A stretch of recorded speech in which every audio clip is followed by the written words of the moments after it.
आपकी आंखों में मैं साफ साफ खुशी की लहर देख रहा हूं। हम सब आपको मुबारकबाद कहते हैं,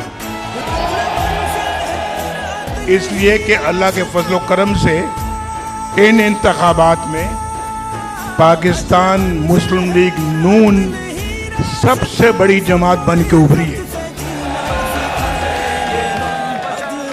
इंशाअल्लाह ताला हम मरकज में भी खिदमत करेंगे, जो पूरे मुल्क की खिदमत होगी, और पंजाब के अंदर भी आप सब की खिदमत करेंगे इंशाअल्लाह।